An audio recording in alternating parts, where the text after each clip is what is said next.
Hello friends, welcome to my YouTube channel. നമ്മൾ ഇന്നിവിടെ ഉണ്ടാക്കാൻ പോകുന്നത് പെട്ടെന്ന് തയ്യാറാക്കാൻ പറ്റുന്ന ഒരു ഈസി റെസിപ്പി ചിക്കൻ കറിയാണ് കേട്ടോ. അതിന് വേണ്ടിയിട്ട് ആദ്യം ഒരു പാൻ അടുപ്പത്തേക്ക് വയ്ക്കുക. അതിലേക്ക് ഒരു 2 ടേബിൾ സ്പൂൺ മല്ലിപ്പൊടി, 1 table spoon Kashmiri chilli powder, 1/2 teaspoon മഞ്ഞൾ പൊടി, 1 table spoon chicken masala, 1/2 teaspoon garam masala, ഇത്രയിട്ട് നമ്മൾ നന്നായിട്ടൊന്ന് മൂപ്പിക്കണേ. അതിൻ്റെ ആ പച്ചമണം മാറുന്നോടം വരെ അതൊന്ന് ഇളക്കി അതൊന്ന് മൂത്ത് കഴിയുമ്പം നമ്മളിതിലേക്ക് 1 സവോള അരിഞ്ഞത്, 2 തക്കാളി, 2 പച്ചമുളക്, ഒരു വലിയ കഷ്ണം ഇഞ്ചി, ഒരു 8 അല്ലി വെളുത്തുള്ളി, ഇത്രയും അരിഞ്ഞത് ചേർത്ത് 1 തണ്ട് കറിവേപ്പില, ഇത്രയിട്ട് നന്നായിട്ടൊന്ന് മിക്സ് ചെയ്തതിന് ശേഷം നമ്മൾ കഴുകി വാരി വെച്ചിരിക്കുന്ന നമ്മുടെ ചിക്കനും കൂടെ ഇതിലേക്ക് ഇടുകയാണ് ചെയ്യുന്നത് കേട്ടോ. ഇതിലേക്ക് നമ്മൾ എണ്ണയൊന്നും ഇതുവരെ ഒഴിച്ചിട്ടില്ല കേട്ടോ. ഇത് ഡയറക്റ്റാണ് നമ്മൾ ചെയ്യുന്നത്. അതിട്ട് ഇതിനാവശ്യമായ ഉപ്പും കൂടെ നമ്മൾ ആഡ് ചെയ്യുന്നുണ്ട്. നമ്മുടെ ചിക്കൻ ആവശ്യമായ ഉപ്പ് നമ്മൾ അതിലേക്ക് ഇടുക.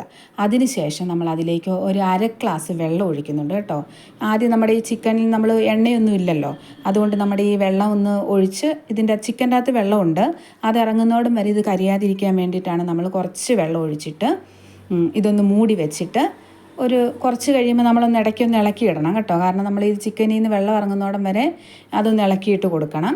അതിനുശേഷം നന്നായിട്ട് വെള്ളമൊക്കെ ഇറങ്ങി ഇത് നന്നായിട്ട് പറ്റി വന്ന് കഴിയുമ്പോഴേക്കും നമ്മളതിലേക്ക് ഒരു അരമുറി തേങ്ങയുടെ പാലാണ് കേട്ടോ, അരമുറി തേങ്ങയുടെ പാലും കൂടി ഒഴിച്ച്, പിന്നെ ഒത്തിരി തിളയ്ക്കണ്ട, ജസ്റ്റ് ഒന്ന് തിളച്ച് വരുമ്പോഴേക്കും നമ്മളത് വാങ്ങി മാറ്റി വെക്കുക. അതിനുശേഷം ഒരു ചെറിയ കടായി അടുപ്പത്തേക്ക് വെച്ചിട്ട് നമ്മളതിലേക്ക് ഒരു 1.5 ടേബിൾ സ്പൂൺ വെളിച്ചെണ്ണ, മാക്സിമം ഒരു 2 ടേബിൾ സ്പൂൺ അത്രയും മതി കേട്ടോ, ഒഴിച്ച് അതിലേക്ക് ഒരു 1/2 ടീസ്പൂൺ കടുക് വിട്ട്, ഒരു ചെറിയ കഷ്ണം സവോളയോ ഒരു 5 ചെറിയുള്ളിയോ എന്തെങ്കിലും അരിഞ്ഞത് ഇതിലേക്ക് ഇടുക. അതിനുശേഷം ഒരു തണ്ട് കറിവേപ്പിലയും ഇട്ട് നന്നായിട്ട് ഒരു ബ്രൗൺ കളർ ആകുന്നോടം വരെ ഇതൊന്ന് മൂപ്പിക്കണം കേട്ടോ.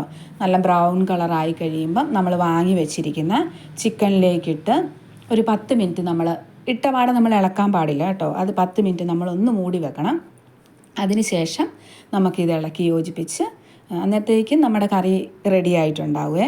ഇളക്കി യോജിപ്പിച്ച് നമുക്ക് സെർവ് ചെയ്യാവുന്നതാണ്. ഇത് വളരെ പെട്ടെന്ന് ഈസി ആയിട്ട് ഉണ്ടാക്കാൻ പറ്റുന്ന ഒരു കറിയാണ് കേട്ടോ. ചെയ്ത് നോക്കാത്തവർ ഇങ്ങനെയൊന്ന് ചെയ്ത് നോക്കണേ.